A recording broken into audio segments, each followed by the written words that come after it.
So Britain left the EU at the end of January last year, as I have to say now.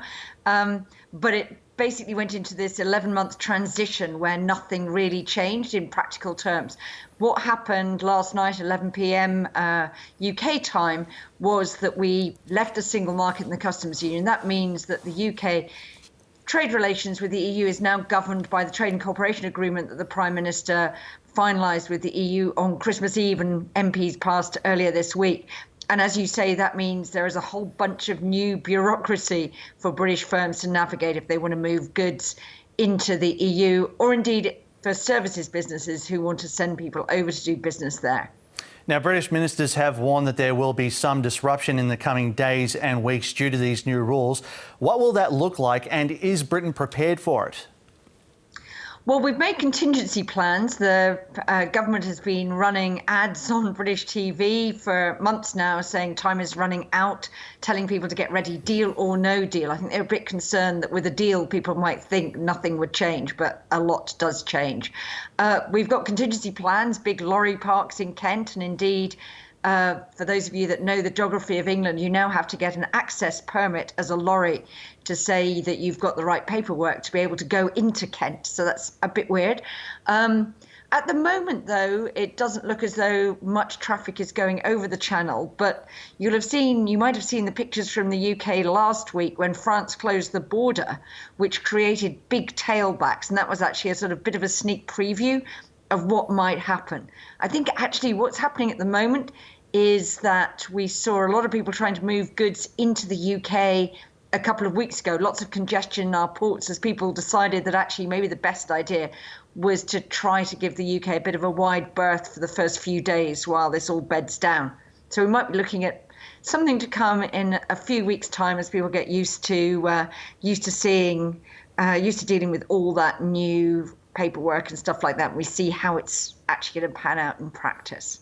Let's look a bit further afield now. There's, of course, a lot of Brits living and working here in Australia and vice versa. How is life going to change for them? What's the biggest implications that they're facing? Well, the biggest implications is basically, in a sense, your British passport's worth no more than an Australian passport when it comes to going to the EU. We're a third country, like you are. So whereas people who might have used an old British passport to go into the EU to avoid lining up with non-EU citizens, we'll all be together in the non-EU citizens line, getting those passport stamps. One of the interesting things, I think, is that certainly where I worked, we had quite a few people who appeared to be Aussies, but were working there on German, Polish passports that they'd inherited through their parents. They used the free movement rules to work in the UK.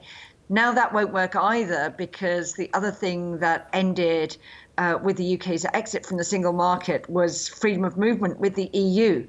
So EU citizens now have to take their place and apply through the global migration scheme just like anyone else does nowadays. So that's another big change that people might need to take account of. And that's obviously has a big downside of being much more expensive as well. Boris Johnson is, of course, talking up the significance of this moment. He believes that Brexit, combined with the rollout of the Oxford vaccine, signals a so-called national bounce back. What do you make of that?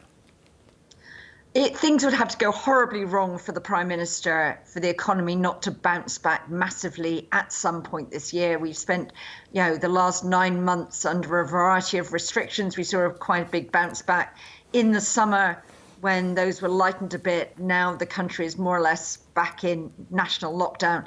So, yeah, there will be a big bounce back. How much you can attribute to Brexit, harder to say. But, yeah, look at some good economic figures later in the year. Finally, Jill, this is a time of great uncertainty for the UK. There's the pandemic, there's, of course, Brexit, and Scotland is still pushing for an independence referendum. You've been following this process very closely. Is there any telling what 2021 is going to bring us here? No, but you're right that once we've moved on from Brexit, once we can in some ways put the pandemic behind us, the next big political issue will be a continuing tussle between the Prime Minister in London saying no referendum and Nicola Sturgeon in Scotland saying, we've been taken out of the EU against our will. Scotland needs to decide. That will probably dominate years to come. Jill Rutter, thanks very much for speaking with us, and Happy New Year. Happy New Year.